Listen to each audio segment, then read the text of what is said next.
कबूतर बोले घू घू घू। चकली बोले ची ची ची। कागड़ो बोले काव काव काव। मैना बोले म्याऊ म्याऊ म्याऊ। मोर बोले म्याऊ म्याऊ म्याऊ।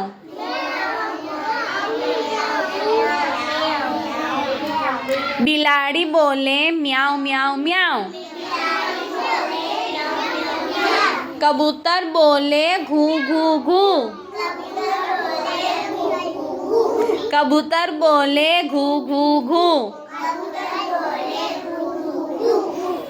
कुतरो बोले भाव भाव भाव।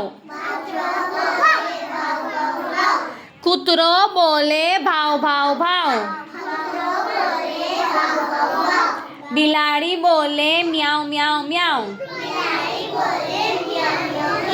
તમને બધાને ખબર પડી ગઈ ને પ્રાણી અને પક્ષીનો અવાજ કેવા હોય, કેવી રીતે બોલે એ ખબર પડી ગઈ ને?